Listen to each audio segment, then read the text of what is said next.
This is a CNA podcast.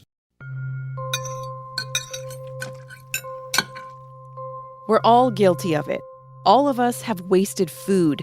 Maybe we took too much from the buffet line, or maybe thrown out a piece of fruit that looked less than perfect. I know I have. And it might not seem like a big deal, but according to the United Nations Food and Agriculture Organization, if food loss and food waste were a country, it would be the third biggest source of greenhouse gas emissions on the planet.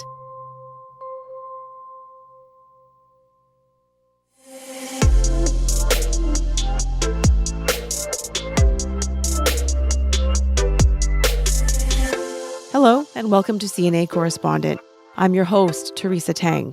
This is the podcast where our network of correspondents shine a light on stories from wherever they are in the world, bringing you behind and beyond the headlines.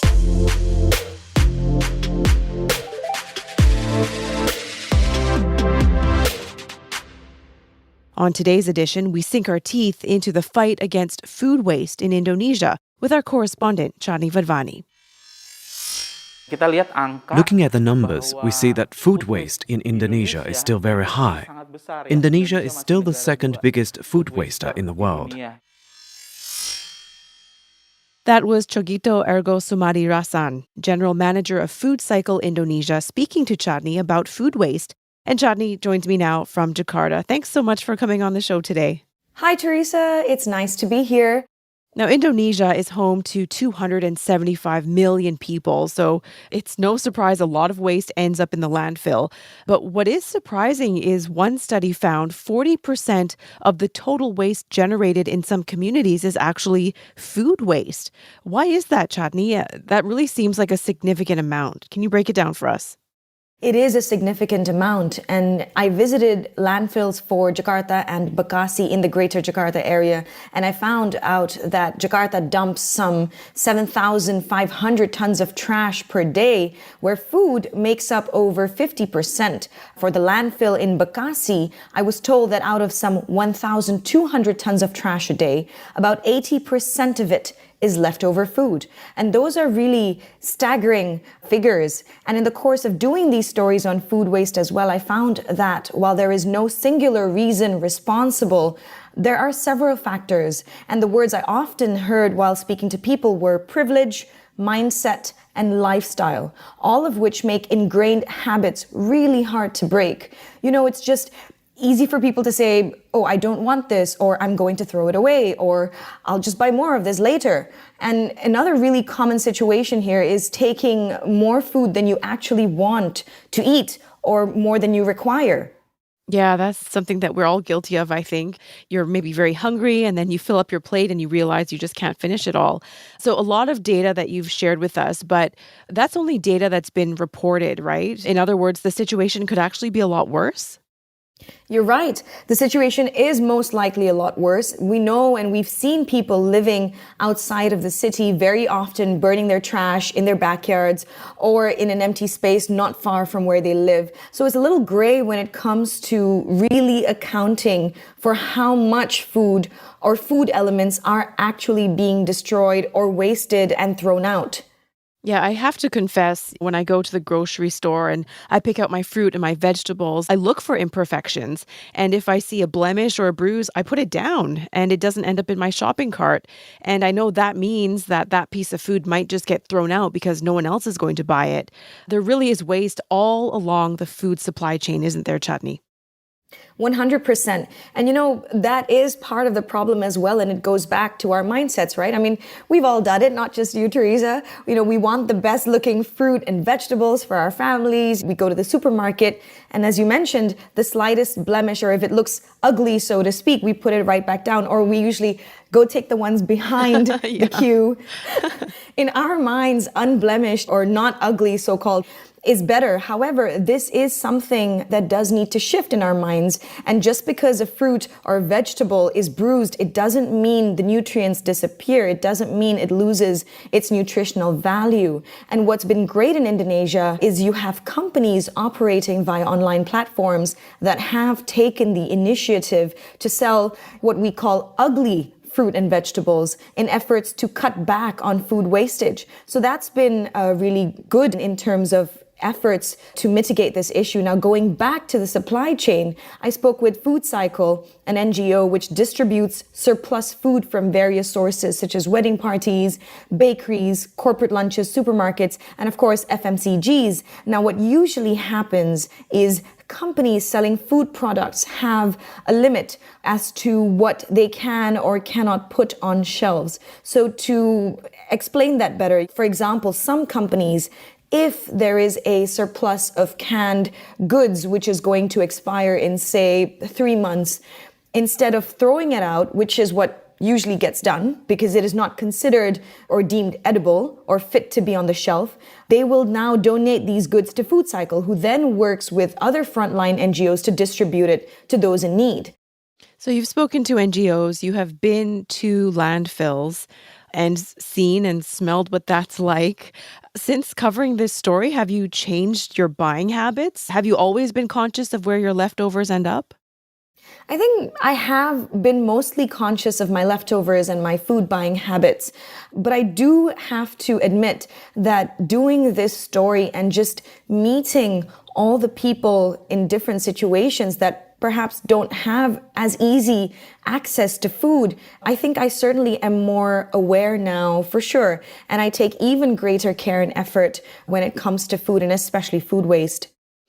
I've been to a restaurant where they actually don't allow you to take leftovers home because they're worried about liability. They think that if you take it home, in the process, it might go bad, there'll be bacteria, and then you're going to hold them liable. So I've stopped going to places like that. I've started bringing my own containers so I can bring home food that I don't finish. And that's a good point that you make as well, Teresa, because that was one of the issues that cropped up in my discussions speaking to people for the stories that I've been doing. And food liability or accountability is a big issue. And we spoke to a major fast food chain, and that was one of the concerns they had before they decided to go ahead and work with an NGO where they would give away the food. Now, this particular fast food chain actually has a time limit. So say, for example, if the chicken has been out sitting on display for, say, more than 80 minutes, they're required to throw it away. Wow. You know, we've consumed fast food. We take it home. It's gone in the fridge. We've consumed it the next day. We've never thrown it out after 80 minutes. But a big issue for them was who's going to take responsibility if we give this food away and if somebody consumes it. And if they get sick, are we going to be responsible for that? And this is where the NGOs have come in. And one such NGO, the one that I spoke to, Food Cycle, they're the ones that have taken the responsibility upon themselves to check the food and to make sure that it fits the criteria and it is still edible. That's very important work, and it's a gap that clearly someone is filling now. It's hard to imagine, but once leftover food ends up in the rubbish bin, that isn't the end of the story. That food could still end up in someone's stomach. I want you now at home to listen to this. Meet Kisto. He scavenges for food and has been working at a trash landfill in the Greater Jakarta area, separating waste for the last 2 years. I've been eating food here for 2 years and I rarely get a stomachache. But sometimes if I get something to eat from the snack stall, then I get a stomachache. If the food is from the dumping site, I don't get sick. And this surprises me. Chandni, how did you find Kisto and how forthcoming were they when you asked them for an interview? You know, Teresa, believe it or not, he was just in front of my eyes and we actually saw him. He works at the trash landfill and he separates the waste. He picks apart the plastic and collects the plastic to sell. And there he was, just separating the plastic when he came across an orange, and then he just wiped it on his pants and he peeled that same orange and he just ate it. And he was just doing all of this right in front of us. And he wasn't the only one. All of the people that worked there as separating the plastic and the waste, we saw another man find a watermelon that had literally, we saw this watermelon in the truck that had just come in.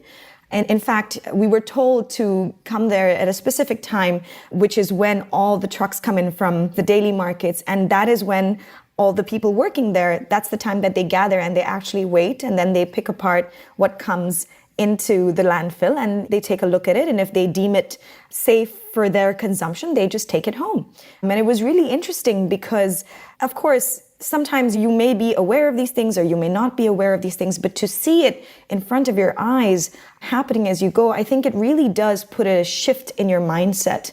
And it really makes you question the things that you maybe thought you knew. And the things like safety, things like what we consider safe to eat, things like hunger. All of these things came into question, at least for me personally, at that very moment. And I also saw, besides the orange, he had safely tucked away a packet of krupuk. Krupuk is crackers.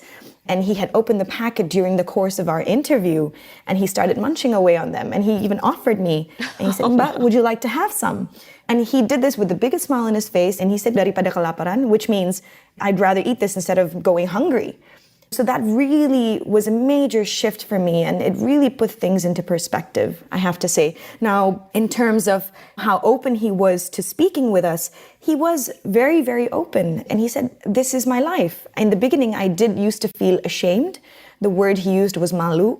He said, "I used to feel ashamed to eat this in public, but I'm working here. I'm here as early as 5 or 6 a.m. and I go home for an hour and then I'm back here until maybe 7 p.m. and I get hungry. And this is perfectly good food. It doesn't smell bad. It doesn't taste bad.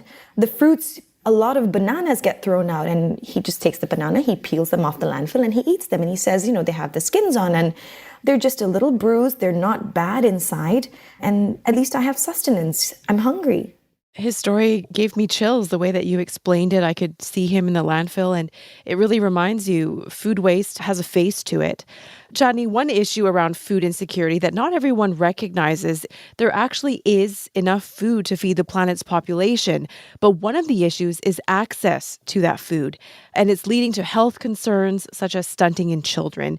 And you spoke to one mother who says she isn't always able to provide a balanced meal for her kids. That's right. Based on the results of the Indonesian Nutrition Status Study of the Ministry of Health, the prevalence of stunting for Indonesian toddlers hit around 24.4% in 2021. And this means that almost 1 in 4 toddlers is stunted. And if we look at provinces with the highest prevalence, so for example, East Nusa Tenggara, it still has figures over 30%, prevalence of stunting over 30% in some areas, putting it in a red zone when it comes to stunting.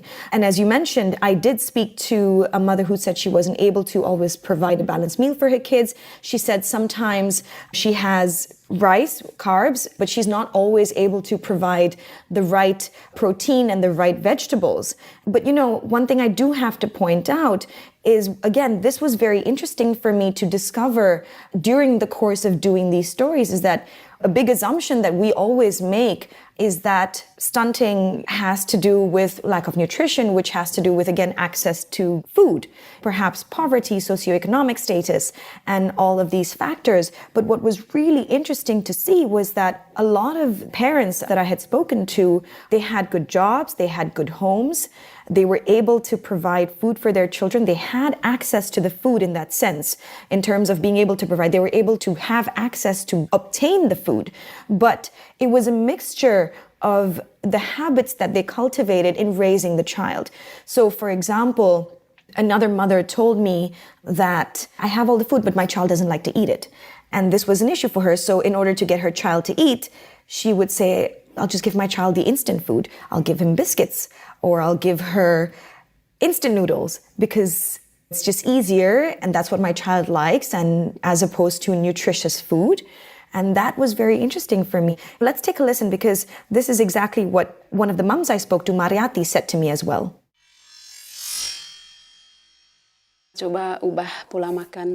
They also tell me to try and change my child's eating patterns and the way I give food to my child. We do try and follow the advice from the health workers, but our daughter is a picky eater. And this is something you and I can totally relate to, Chandni. We're both young mothers. We both have toddlers at home. And I know it's such a stress when they're not growing well and they're not eating what you want them to eat. So, what is Indonesia doing to help mothers like Mariati make sure that their kids grow up healthy?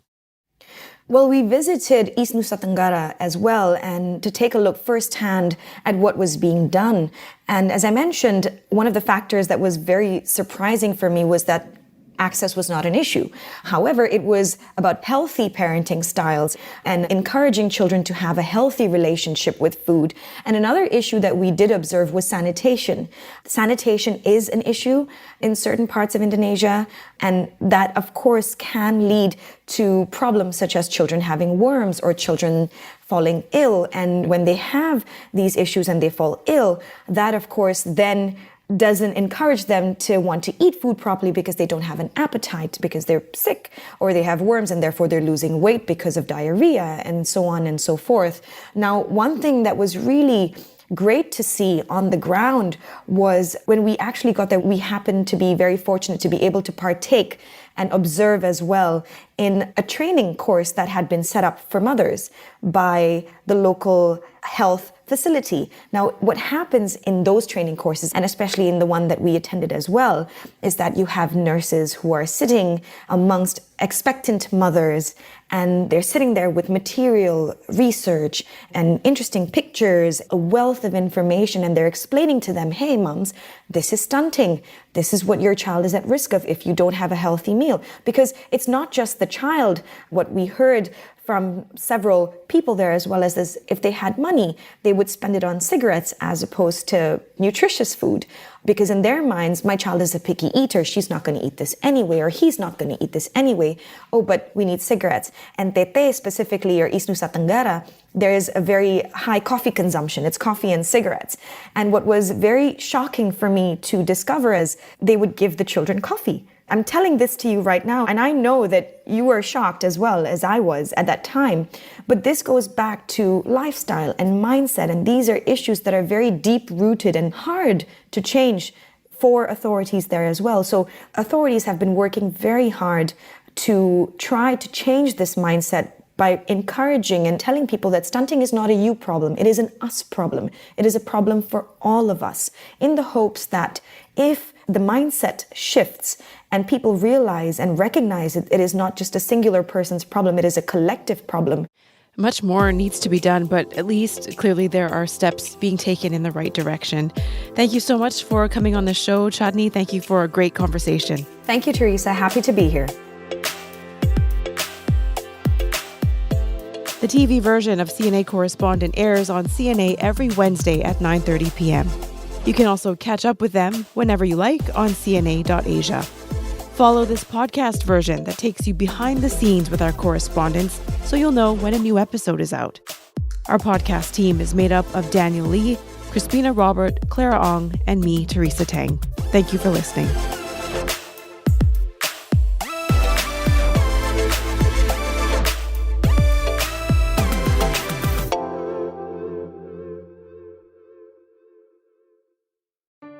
Did you miss your deadline to renew your Medicaid coverage? You can still send your completed annual review form to Healthy Connections Medicaid. You may be assigned to another health plan, but you can ask to come back to First Choice within 60 days of renewed Medicaid eligibility.